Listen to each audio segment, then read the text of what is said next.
audio and video.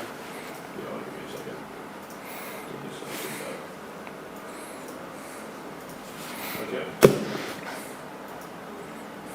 All right. Perfect. Good? Yep. Hello everybody, welcome to another live segment on Mondays with me, Vinny, from Sharkfin Shears. Again, thank you guys for joining us. If you're new to Mondays, I'd like to share a little bit on how we operate. We're going to be spending the next hour together. I have a live haircut that I'm going to be doing on a client of mine, which I'm excited to share with you guys. Today we are going to have a focus on rotary clipper work with scissor cutting on top, and then transitioning with scissors, and then adding texture, finish with some product for styling. So welcome everybody, whether you're an individual, you're here with a shop, you're here watching at school. If you have any questions throughout the time, please put it in the chat and I'll answer as I'm cutting. So I have specifically what I want to share with you guys today, and then if anything comes up that you want to know more detail or have a specific question, please don't hesitate to ask. I have somebody on the chat that's going to be able to help me out and answer all your questions. With the amount of people that we have in today, we have people joining on YouTube and in Zoom, and just obviously different levels of skill. So I'm going to try to focus on a few tricks and tips for each section we're going to work through that you can practically use behind the chair this week. Or if you're an instructor tuning in, something that hopefully you can use to teach this week to your students, and we'll go from there. So again, thank you for joining. My name is Vinny. I'm super excited. Usually I have a white cut jacket on. Today I have my American flag polo as the Olympics are going on, and it's just such an exciting time to see the athletes globally come together and showcase what they do, so well. And it just makes me think of the time and dedication that they have throughout the years to perform at that level. And although we're not Olympians, we are here to practice, to learn, to get better, and that's just what I want to share with you guys. So thank you for tuning in today again. Just wanted to share again, with the Olympics going on, their practice, we're practicing to get better, to perform these haircuts and a high level service for the people that sit in our chairs day in and day out. So with that being said, I'm going to introduce my client, Mason, who's going to come in. We'll talk a little bit about his haircut and we'll get into it. If you want to introduce yourself in the chat as well, please share any level of experience, how long you've been cutting hair for. Are you a stylist? Are you a barber? Are you an instructor? Are you watching from a school? All right, love to hear from you guys. And again, any questions that come up during this time, feel free to send in the chat. All right, Mason, come on down. You're a little taller, so you should be okay. Just step over the chair. Cool. All right, we in frame, Des? Yes, sir. Cool. Okay. All right, so I am very excited to have Mason here. Say hi to the people. How's it going? Let's give you a little bit of a backdrop. So this is one of the things I love about our industry, the people you get to meet along the way, the people that sit in your chair and help you build your book. Mason was one of those guys for me. How old are you? 24. 24. So I was cutting them towards the tail end of college, and then graduating, getting first job out of college, and then he moved away this past year, went down to Texas. How's that going? Good. Good. Is it everything you wanted it to be? It's hot. It's hot down there? Oh, yeah. Yeah. And then when he came back to visit some family and reached out to see if he could get a haircut. So we get to catch up which again is just one of the aspects of the job that I love. So Mason, thank you for agreeing to be here today, especially on camera while we cut the hair. And since it's been a little while, yeah, let's talk about the hair a little bit. When was the last haircut? About a month and a half ago. Okay, so have you been, and what have you been sticking to down in Texas with your cutting, with your cuts? Has it been like 4 to 6 weeks, 4 weeks, or? Yeah, about 4 to 6 weeks. Okay, cool. And we're about 6 weeks out now? Yep. All right, and then what I remember, we were going, tighter on the side. When I was cutting your hair, we were doing about a 1.5 on the side and back, Yep. Transitioning up, scissor cutting the top. And then is this the way that you're still like wearing the hair up and over? Somewhat, just as it gets longer. Okay, so is it okay like when we go shorter today, do you want to Yep. wear it like forward and messy a little bit and then let it grow into this, or do you want to leave today with it being combed over and up? No, we can go short and messy. Okay, awesome. Yep. Sweet. Comment, Vinny. Yeah. Watching from Shore Beauty School, hello from barbering class, upper juniors with us also COZ. Cool. Well, welcome guys. Thank you.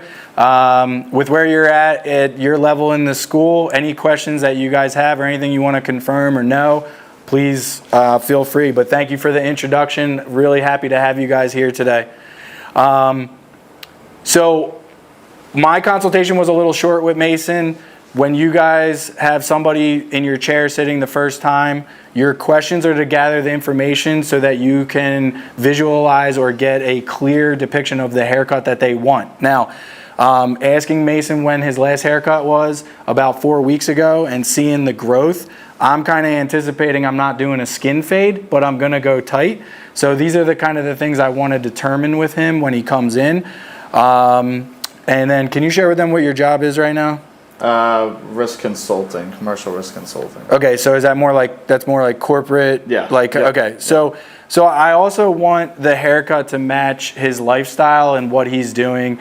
I know about Mason from the past, so he's in front of a lot of people, either with his team or clients. So a professional look is something that he's going for. And then you kind of get into the mix of like, how much time does he want to spend on the morning in his hair or doing his hair, and then if he's using product or not. So those are all things that really help me gather enough information to execute a haircut on my client. So yeah, we went through some basic questions, and like I said, I'm going to use a rotary for you guys watching. I'm going to do a 1.5 rotary clip to a 3.5, so it's going to go 1.5, 2, 3. We'll taper out the back. We'll do a low taper. And the reason I'm going to do a low taper, when we get together on Mondays, I like to talk about head shape. Des, is this in good view? Okay, so Mason's occipital is a little lower. So I want to keep the taper low so that I don't bring the taper too high, where it's just gonna look funny for him. So I'm going to take into consideration where the occipital bone is for him. His hair is straight.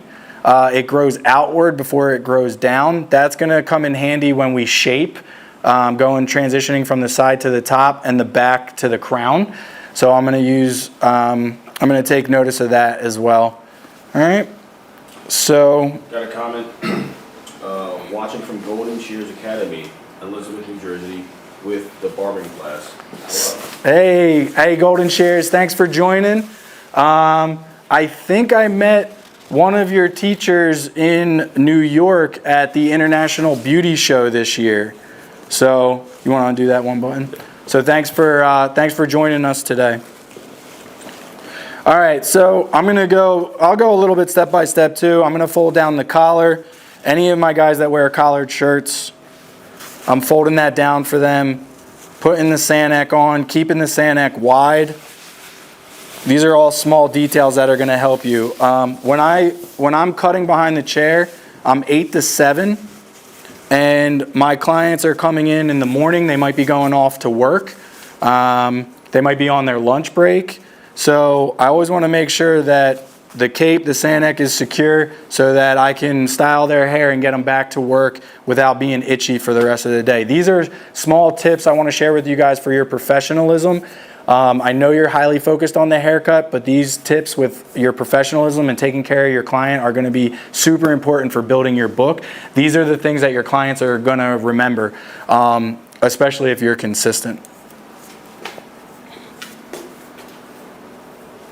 All right, so for my haircuts, what I like about this is the last thing I'm going to say, we're going to get started. Because Mason gets a haircut every let's just say average of 4 weeks, the regrowth is not out of control. I can see the side here. I can see where the transition is. I can see where the top is. One thing that I get my students in the habit of doing is separating the side from the top. Mason has a little bit of product in here.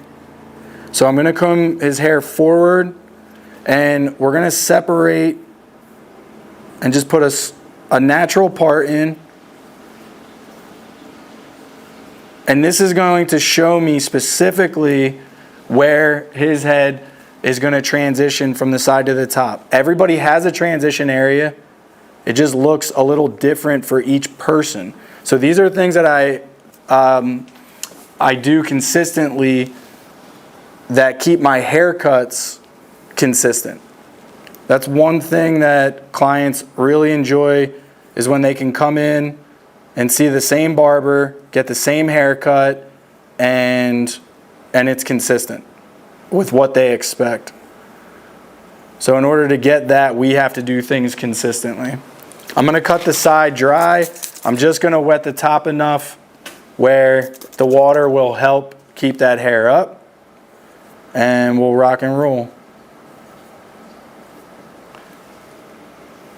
Just out of curiosity, if you guys could put into the comments, how many of you are cutting with a rotary, either in the shop or at school? So your rotary with the metal detachments, different companies make rotaries.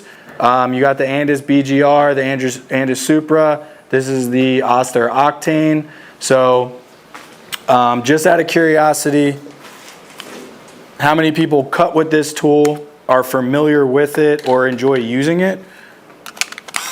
Because there are definitely features of this tool that I really enjoy and I use specifically as opposed to my adjustable. So I have a 3.5 clip on. You guys can answer those questions in the chat. I have a 3.5 clip on. I'm gonna go clear out the side and set up my transition. And this is what I do every time. All right, and then what I remember, we don't have no moles, scars on the head, anything like that. Great. All right, and then Des, just, we don't have the iPad, so just making sure I'm in focus, or that all of this is in camera.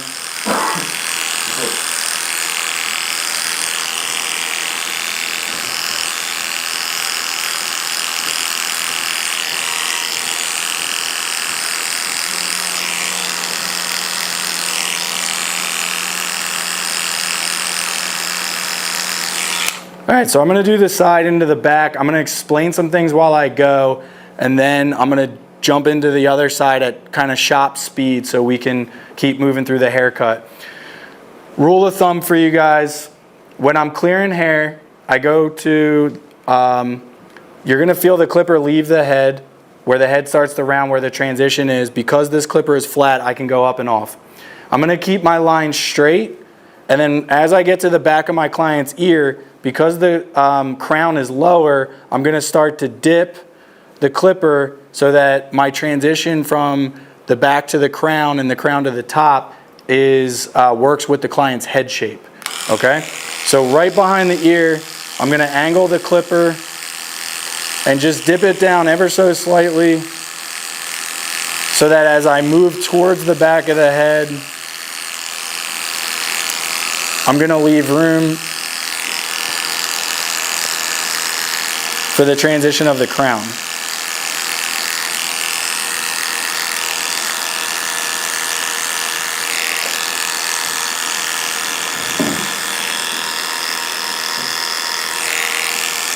Now I like that right there, so I'm going to keep that. Notice I'm not cutting anything down kind of below the ear. And again, you can see the drop is ever so slight on this haircut. I'm going to go in, I told you, with a tighter clipper, so I'm going to do that now.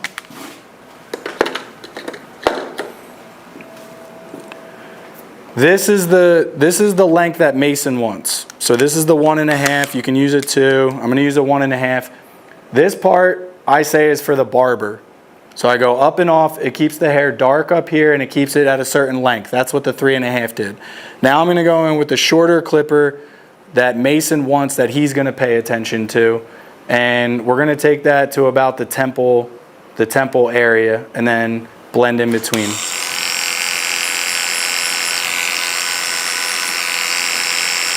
Now I like to go down to the 1.5, especially for someone like Mason. It just starts to show a little bit of the skin, but it's not too tight. And with his hair color and density, this clipper, I think it looks good. This will grow in real nice for him too. Chin down. Thanks.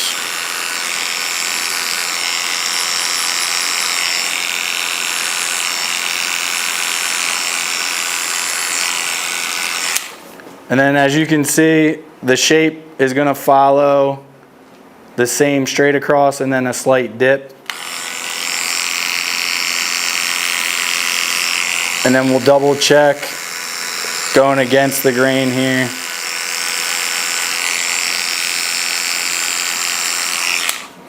All right, so 1.5. This is how tight Mason wants to go. I got the 3 up here, and now we can blend in between.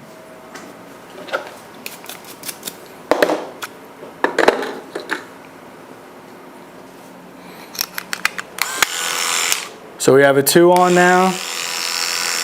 Des, did anybody answer if they use a rotary clipper? No. Okay.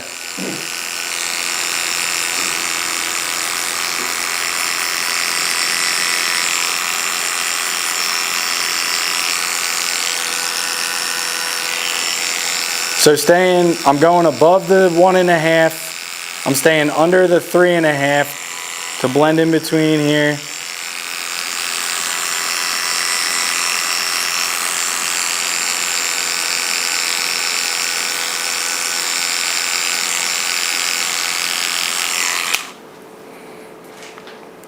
And then this little bit of darkness down here, we're going to go to our 1 3/4 to finish that off. And I start below the 1.5.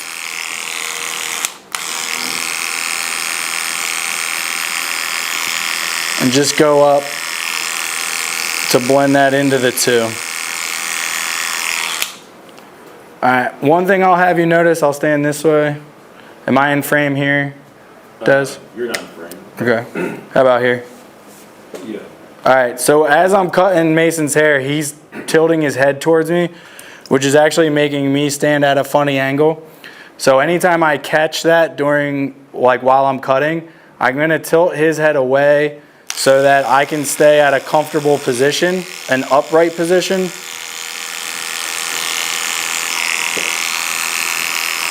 To continue doing the haircut. All right. All right, so we got the 1.5 to a 3. 1.5 to a 3.5.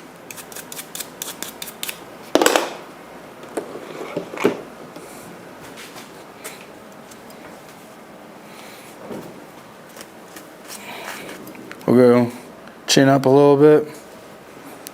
This will be our transition area, so this will get taken in a little bit more, but I really like this shape here.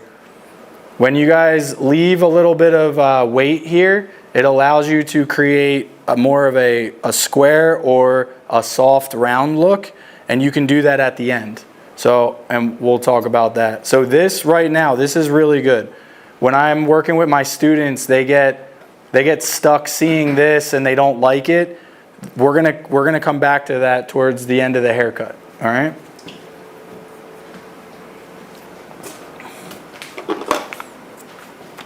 All right, so this is the time to ask some questions. That I'm gonna go at shop speed on this other side, and any questions that you guys have, I would love to answer. All right.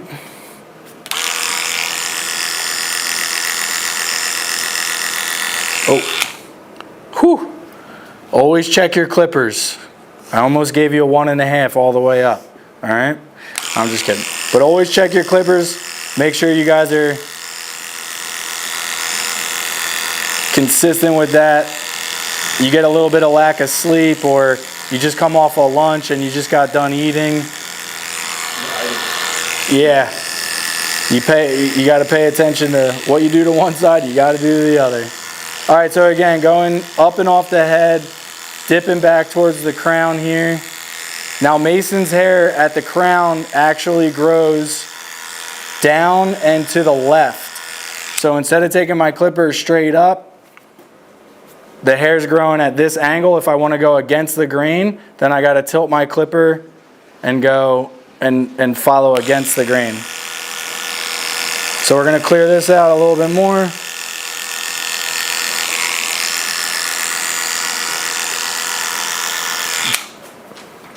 So what's going on, man? How's Texas? Are you, like, seriously, are you enjoying it? Is it? Yeah? It's been hot. Yeah? Like 98 every day. 110 field. Yeah. But it's been great. What are you into now? I just saw, tell us about your run. It was nuts. Yeah, so like, I don't know anything about it. I just saw it on Instagram. So like, tell us a little bit about like, what was it? So it was a 50-mile race in 50 miles. Yeah. Okay. In Leadville, Colorado. Okay. About 2-ish hours from Denver. Okay. Kind of closer to Breckenridge area. Yeah. So the town sits at like just a little above 10,000 feet elevation. Wow. In the race hits about 12,000 4 times during the 50 miles. So it's just The race what? hits 12,000. Oh, yeah, so yeah. It's just up and down Wow. the whole time. But yeah, it was beautiful out there. How long were you out there for? Like, I was out before there, the race, after the race? Yeah, I was out there the week before. Stayed at my buddy Jeremy's place. He's in Denver. He ran the race too. And then flew out the next day after the race, so that was a little rough, but... Wow. And then how long does it take to run 50 miles, and how do you train for that? It took like just about 12 hours,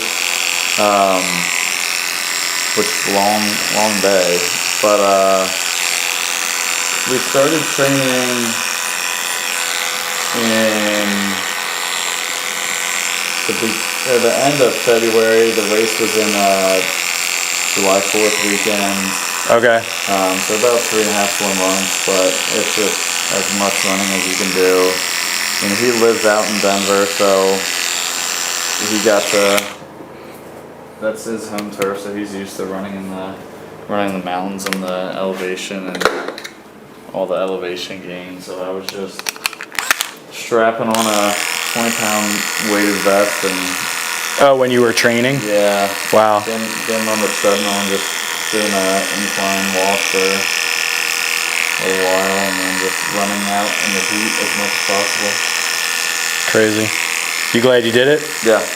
Yeah. Good. Good experience.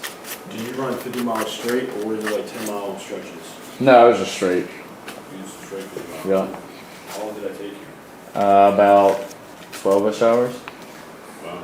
That's crazy. Did you have any blisters afterwards? Oh yeah. My feet are still, it's been like a month, my feet are still... Got a bunch of black and blue toenails. But, Worth it. yep. Good. That was a lot of fun. All right, guys, I'm just going to recap real quick. So again, 3.5 off the side, 1.5 clipper for the lowest, a 2 and a 1 3/4 in between. If you were using an adjustable, essentially, I would kind of what I would do is a closed 3 off the side, a 1.5 closed here and bring in a 2 and an open 1.5. All right. Specifically for Mason's hair, the way that it grows, the density, the color, the rotary cuts, I think his hair better. Okay. So similarities in length, different tool for a different, for a little bit of a different look. So I'm gonna taper out the sideburns a little bit, and then I'm gonna skin taper the back. I'm not gonna really skin taper the side too high or go crazy there. I just want to taper it enough so that it grows in well. All right. So anytime I'm doing a haircut, I am going to add in some kind of taper. And what I mean by that is not every taper has to be a skin taper. I say that because that's what my students tend to think. They think if they do a taper, it has to be skin, but that's not the case. It just has to be tighter than the lowest clipper you used, okay? So I'm gonna go in with an open no guard here. Because it's a taper, I'm gonna cut it on an angle to stay below the top of the ear and below the temple. If you go sideways or horizontal, parallel with the floor, and you go over the ear, you're not in a tape. You're not tapering anymore. You're gonna fade the hair. So that was an open no guard and a half guard right there. That's all I'm gonna do. I like the way that looks on Mason. It's tighter here, which is what I wanted. So I'm gonna do the same to the other side.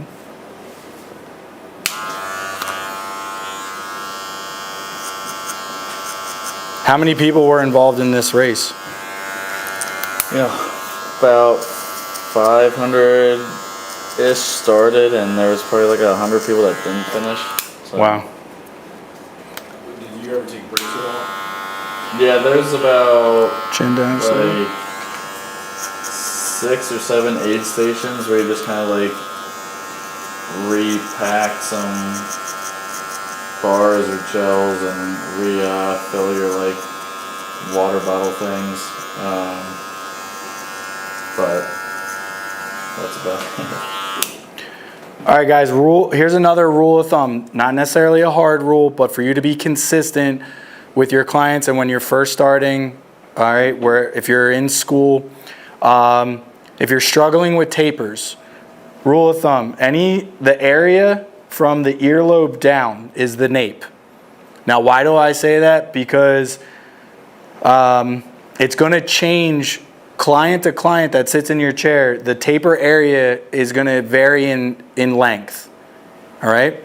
So in order to tailor it to that client, I'm just giving you a rule of thumb that earlobe and below, so from the natural hairline up to the bottom of the earlobe, that's your area that you want to keep the taper in. If you go too high, again, you're getting out of that taper area, you're kind of getting into a fade, and you want to be able to control that. So earlier I said I'm going to keep his taper really low, and I think as this haircut starts to develop, we in camera here? Yep. All right. So you can see the occipital sticking out here. If you can notice, where the build is in his hair is in line with the occipital, which is something that I really like to pay attention to. So his crown here actually goes flat. And if I were to take off too much of this, his head would go up and out, straight up again, and then in, and you would see that whole shape. So this is something that I really like to pay attention to when I'm cutting hair. All right. So again, it helps to know where the occipital bone is, and then how it relates to the taper and to the crown. So that was an open no guard. I have an open half guard. We're gonna go about a finger width up from the open no guard. And as you can see, again, because of Mason's hair type and color, it lightens up a lot. So normally on other people's hair, to get this look, I'd have to do a trimmer, a closed no guard. I don't even have to go that tight. And I'm still getting that desired look.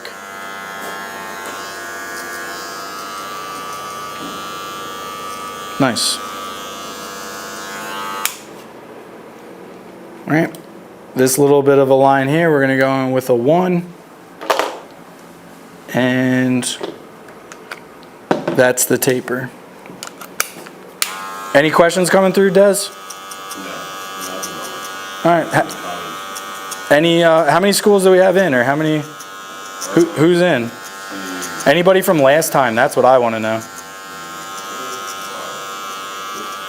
Golden Shears was in, and then saw Rebecca was in. Who else? 11 people in here right now. Cool. So, was Golden Shears here last time? I don't believe they were. I think this is their first class, but I'm not sure.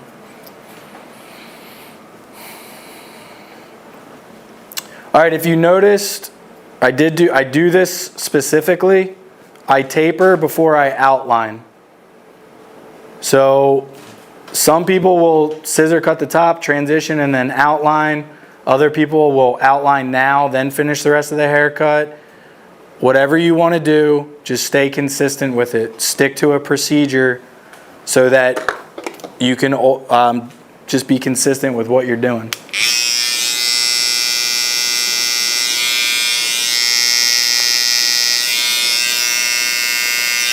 So we're going to follow a natural outline for Mason.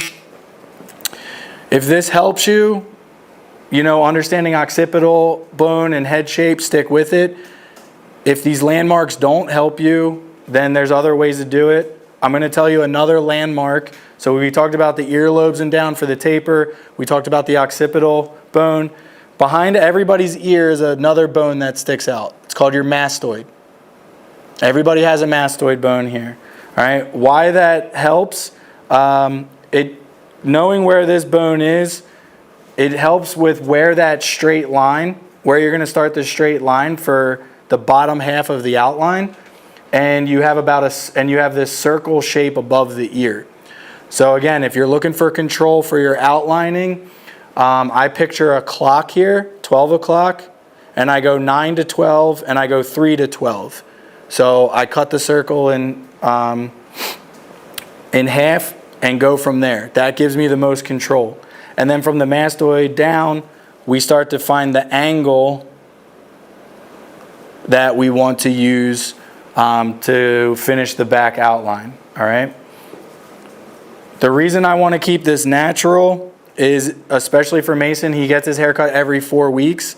So if you're used to doing really sharp outlining, that means you have to cut into the hairline. When you cut into the hairline, you get about 5 to 7 days worth of it looking good, and then after that you get the regrowth. So if you don't have a client that comes in about every week to 2 weeks to get their hair lined up, you want to stick to more of a natural outlining and keep it and finding that balance. All right, so let's do that now. Again, I'm gonna picture a clock here. So I'm going to go 3 to 12, follow the circle around, 9 to 12 here. Do not be afraid. This is all cartilage, guys. So sorry, Mason, we're going to move you around, okay? This is not hurt. You have to bend this ear out of the way. Look how much more room I have and can see what I'm doing. All right, so again, a little bit of a trick and tip for you. It does not hurt your client. If it's not moving as much, some guys' ears, the cartilage here is a little stiffer. Just move it as much as you can. But you need that room to get in and cut the hair. All right, so from here, I'm going to pick my angle. Once I have my angle, make sure that the clipper lines up with that.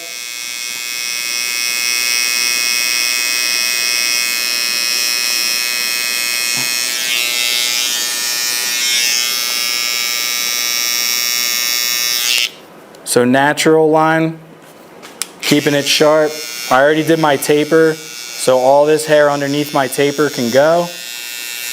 Anytime I can keep the still blade on a client, the still blade, anytime I can keep that on a client's skin, I will, to cause less irritation. All right, out of habit, I just went right into that. For you guys, again, picture a clock. I have a kickstand, which means I have a point of contact with Mason so that I can comfortably go around the ear. This keeps me stable.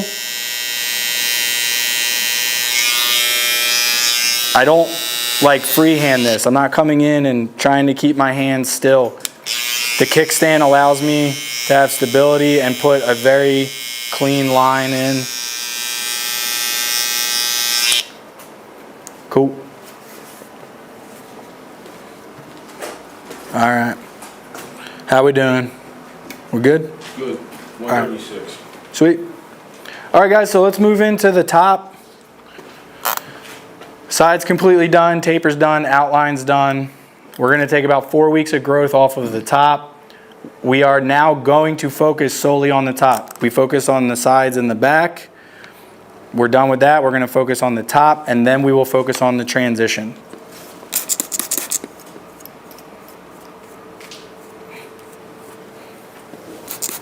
Have you been happy with the haircuts you're getting down there? No.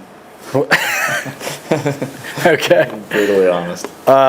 What are you not, share with these guys. What is something like that you're finding is kind of different in the haircut? I see some things, but they're not crazy. They're decent. But what are some things that you see as a client that maybe these guys could pay attention to when they're that you know to be different between the haircuts you're getting now and what you got before? I think just the way you cut it so that it does grow out. So you're not getting the 4 weeks and being like, this doesn't even resemble the way I was getting it cut. You know what I mean by that? Okay, yeah, so what'll happen is you can leave a shop with a haircut that looks good, but it only looks good for 2 weeks. Yeah. Okay, yeah. So what I really emphasize on is regrowth, and the things that I've been sharing with you guys today, a little bit of head shape, taking note of Mason's, You're good. of his head shape and hair type. And again, I've cut his hair. Do you remember what I told you when you first sat in my chair? How many times it would take to kind of, get the haircut to where we wanted it? 3 to 5. Yeah, right. Here, if you want to get that on your eye, sorry. You're good. So when I first met Mason and he gave me now he had a complete different haircut. It was a flow back. We did all scissors, flow back hair, real nice. And then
All right, so Good.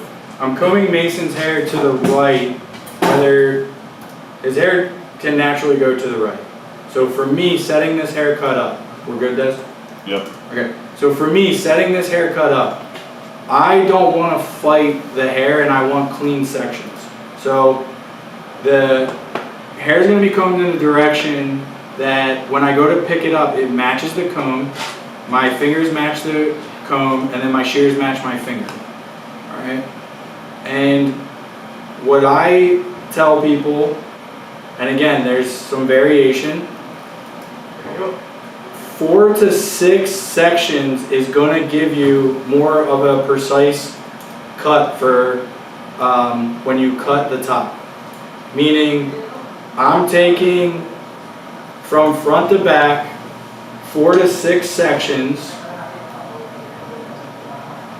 That's going to give me a clean length on top across front to back and left to right.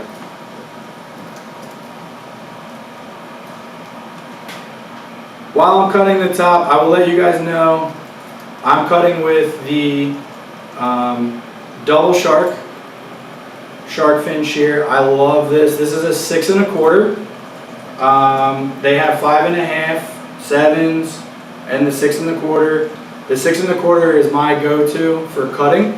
The 5 1/2 is going to give me more precision when needed, and the 7 when I'm doing an all scissor haircut and I'm working in larger areas, it's helpful and it helps me cut down on time. But right now I'm using a 6 1/4 shear. If you notice, one of the slogans, it's all about control. It's one of the reasons why I really enjoy cutting with shark fin and their desire to create comfortability for us as barbers and stylists behind the chair. So their shears are designed ergonomically to keep you comfortable behind the chair, and they have something out there for everybody. They have the swivel and the non-swivel, which really helps with control and can compensate for how you hold. If you have trouble holding a shear, their design helps compensate for that, which I find to just be, it's just awesome. If you're doing 12, 16 plus haircuts a day, anything that's going to help you stay comfortable behind the chair is what you want to for your tool selection.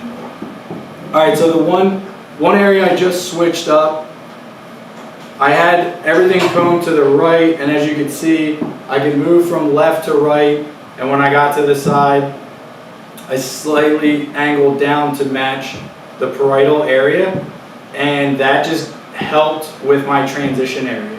It just did a little bit of work on the transition area. Moving over to the left side, when I got to that area, I combed the hair to the left and then just picked it up, and I was able to find my guide from the top to move it down into the parietal area. And again, that just cleared some hair for the transition. Another thing I will share with you is when the hair was combed over, are we in view? Okay. So when the hair's combed over, or you pick the bang up, when I pick the bang up and include it in the top, I'm over directing. I am cutting some of the bang, but I'm over directing it, which means I'm leaving it longer. So I am cutting it, but I'm going to double check it laying flat on my client's head. So I will come in, and you can see the ends that need to be cut a little bit. Also, what I want you to take notice of is the shape of the bang area. Across the eyebrows, it's straight, and then right at the corner of the brow, it starts to turn up, and that does two things. It's going to help connect the front bang area to the body of the haircut, And it's going to avoid the straight across Dumb and Dumber look, if you've seen that movie and you know that reference, okay? So I'm gonna cut it in that way. Now, anything eyebrow and above, I will put my shear behind the bang and cut. And again, we're going about a 1/4 inch or so here, because I already cut it when I elevated it up and over directed it. I'm just cutting the ends off now. So rule of thumb, if I'm cutting above the eyebrow, I will rest this shear on the head and I will cut across. And you have to pay attention to the angle of your shear. If I'm here or if I'm up, that's the angle you're gonna get. So I cut straight across. Now I pull the hair down to the side. You can see my transition area coming here, my bang here, and then the connection is that angle right there. The hair tells you what to do. So I'll take the shear and cut up to it.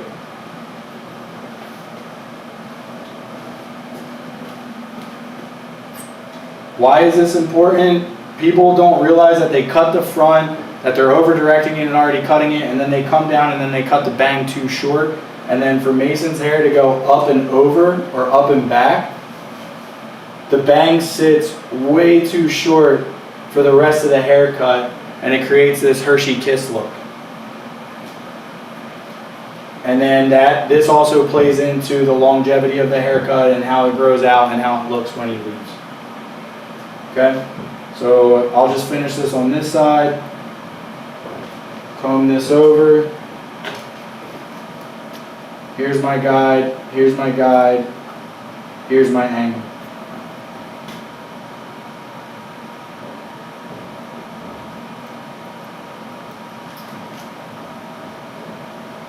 Now we will need to do a little polish work when this is dry, that's fine. That was my rough. But what I want to share with you guys is pay attention to pulling the bang up and cutting it and then bringing it back down and then connecting it to the body of the haircut. 150. Thanks.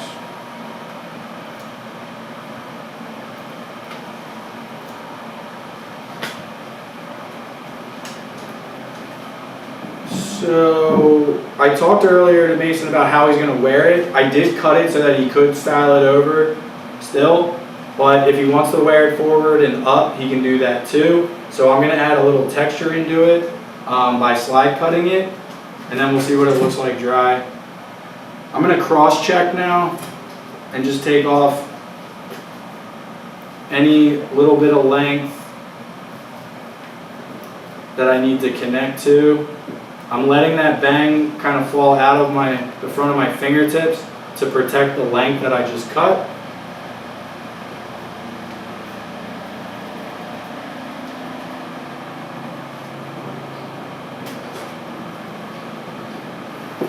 For slide cutting, I'm going to comb the hair right to left on a slight angle, and then I'm going to hold my shear slightly open, follow his scalp, and just let the shear kind of slide across the hair and create some texture. That's another reason why I enjoy these shears, wet cutting, dry cutting. I can slide cut a little bit with them smoothly, so Mason will feel a slight tug, but if you have shears in your hand that aren't meant to do this, it'll just pull the hair. So again, I'm going to go opposite direction. This is just going to add some texture in for when we dry the hair.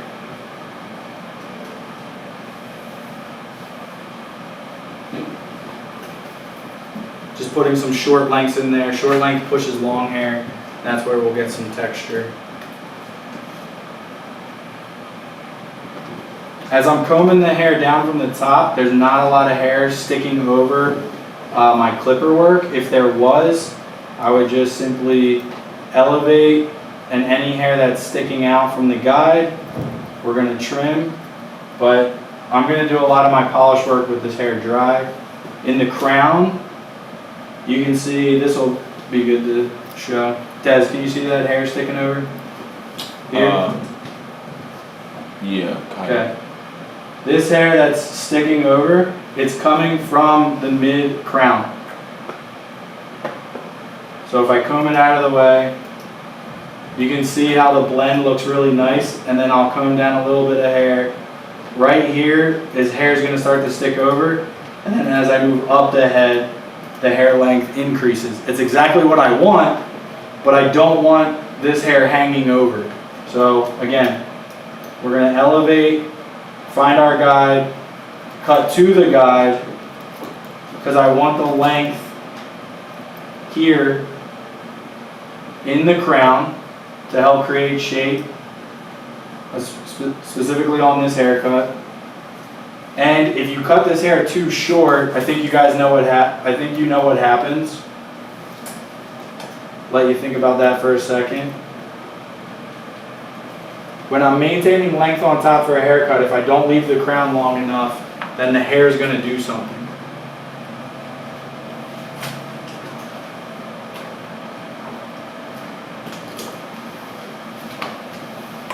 Alright, I gave you a little bit of time. If you're thinking that the hair is going to stick up because it's too short, then you're correct.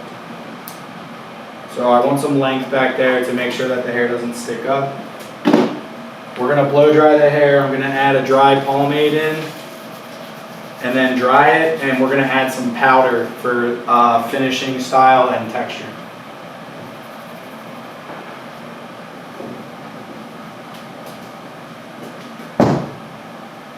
Trick and tip for you, I'm gonna put the product in. This is when I like to have fun. Now, we don't have a mirror down here, but you guys can see Mason. He looks a little crazy right now. So I'll put him in the mirror, I'll turn him, I'm like doing all this. His hair looks kind of crazy. What I'm looking for is a cross check. So because of the way we cut the hair, you can see front to back, left to right, that this shape is what we wanted. All right, so I can do that quickly, push his hair back down, and I'm already seeing like what we did well in the haircut, maybe what needs to be tweaked, which helps with consistency and speed. All right.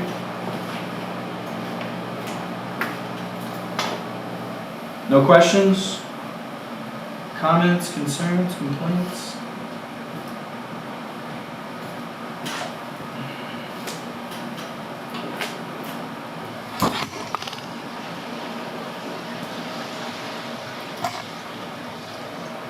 We good? Yeah. Can you hold that for a second? Actually, there we go. That's my fault, guys. Sorry. Sketchy. 54. Cool. If this is too loud, you can mute this part. Yeah. Just because it's the blow dryer, but Yeah.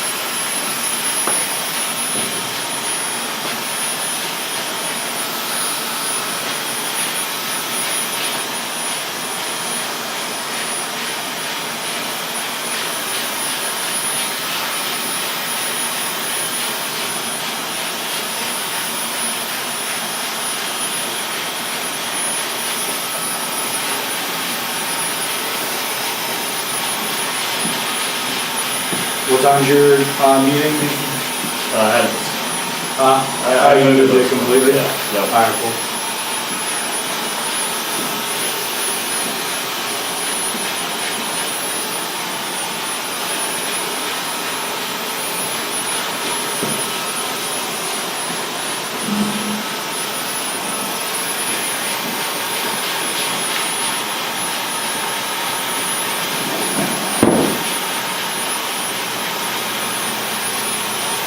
Can you ask them for any like Instagram, their school Instagram, individual Instagrams? Can you put my Instagram in the chat and stuff? Yep.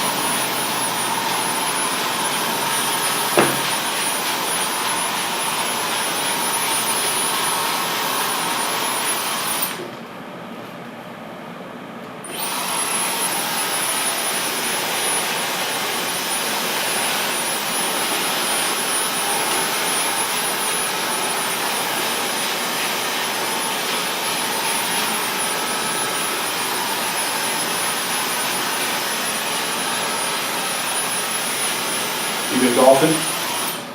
Yeah, that's actually why I'm home. I'm telling these guys you came over to see family. My man's out here. Yep, Well, I'm no, going. no, no. I'm going golfing. It was father-son Nah, golf trip with, I figured. with a bunch of family friends. Good. So it was fun. What's up with You know which ranch you got? Lucky_lefty215?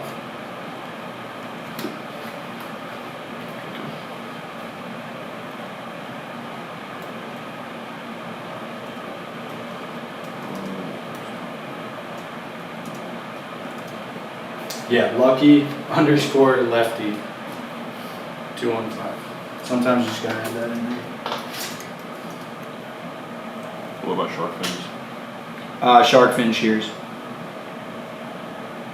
the audio on? Yeah. Okay. All right, guys. Let's wrap this haircut up.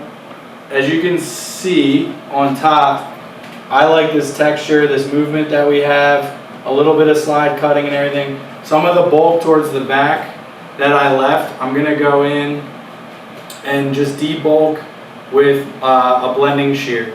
So I'm gonna just do a quick talk on blending shears. There's different uses for them. The lower the number of teeth, the more texture you're gonna get. The higher number of teeth, the closer it's going to be to actually cutting the hair like a shear. So you have texturizers, then you have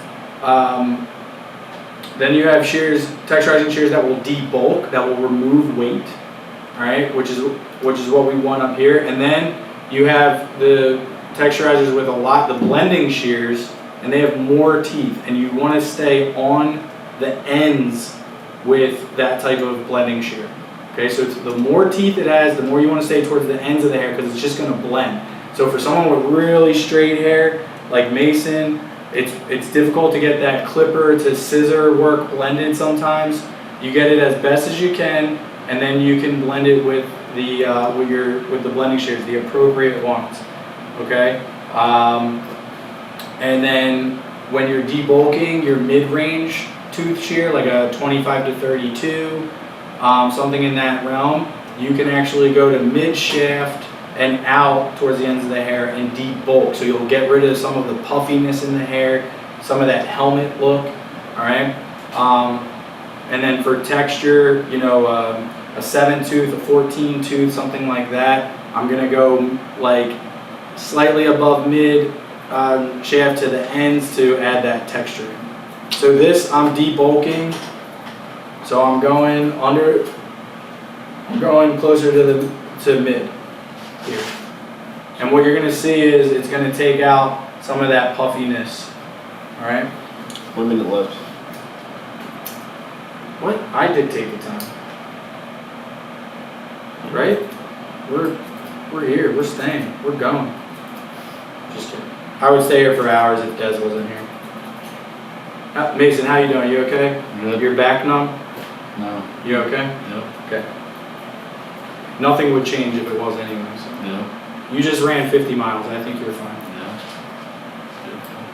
Yeah. All right, I'm liking the way that this is coming out now. All polish work here. So what I have right now is a 25 tooth shark fin texturizer that's helping me just bring the top back together. All right. You can see that this transition came out a lot smoother, quicker. This side I have a little bit of work to do in the transition and then the crown. So we're gonna do that next. On the left side, if I comb the hair forward, I have a nice blend. As I bring the hair down, there's a little bit of length here. I'm gonna focus on the ends. I'm gonna hit it, because I have this shear in my hand, instead of grabbing my blending shears right now, I'm gonna just hit it 2 or 3 times, which will give me the same blending technique. So I can use these shears a couple different ways. I'm gonna elevate now, and hit the ends again 2 or 3 times, and then there you go. Now this haircut can be worn forward, it can be worn to the side, and it'll still look blended and uniform, which I love. And then he could wear this haircut 3-4 weeks, it'll look great. If he goes 6 to 8, it's gonna be long, but the shape is still gonna be there, which I really like. All right, I'm gonna switch back to my double shark. I can cut dry with these, which is why I'm such a fan of them. I cut dry because I can see in real time what's happening to the hair, and I'm working more detail oriented. I'm gonna switch to the tighter side of my comb because I'm working with shorter hair. So this is gonna give me more control. And we're gonna blend out,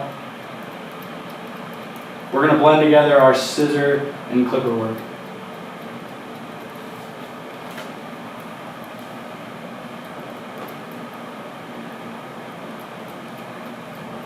Nice rhythmic cutting.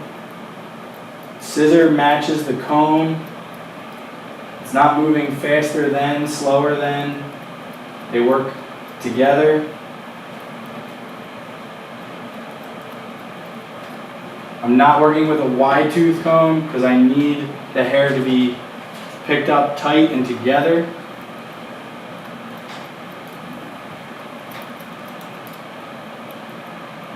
And as you can see, I'll stay in the same section until I'm happy with it. So don't think you just cut and it's done and you move on. Stay in the section until you're happy with it.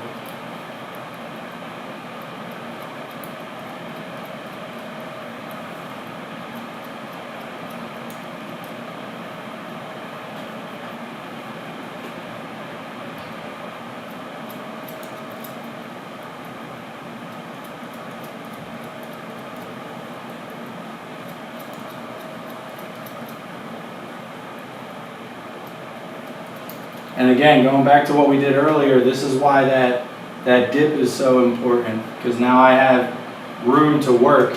If I would have taken this line straight across, I would have cut off almost that much of the hair in the back, which then is really going to affect the regrowth and the shape of the haircut.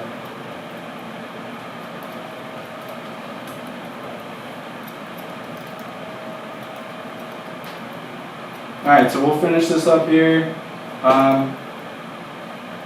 Hey guys, thank you again for just tuning in today. I'm not signing off right now, but I just want to thank you again. It's a privilege to be able to share things with you guys. If there's anything specific you want to see in upcoming Mondays, please let us know. Sharkfin is just dedicated to giving back to the hair community, and we want to hear from you guys. So whether you're an instructor, a student, or someone who's been cutting for 3, 5, 10, 15 years, whatever, please let us know where we can help you out with shear education and clipper cutting, men's cutting, whatever you need. Let us know, please. In a office, joined as a guest. Excuse me? In a office. Nice. I don't know what that means, but that's cool. Hello. Welcome to the stream.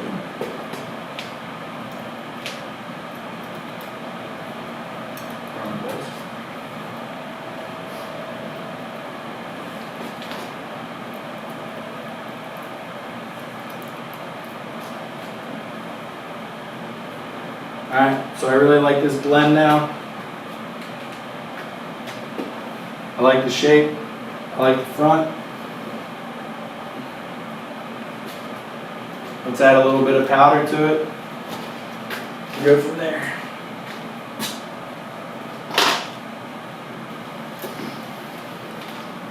Alright. If you're familiar with styling powder, great. If you're not, you can sprinkle it on top, topically. You can pull the hair back to get it down to the root as well, which really helps. I use this for messy cuts. I use it for my son's mohawk, which looks really good. Chin up for me, and then clip your eyes closed. Because it is a fine powder, when you're getting to the front, I like to just be careful with that. Keep your eyes closed for a second. And then we'll shake it out.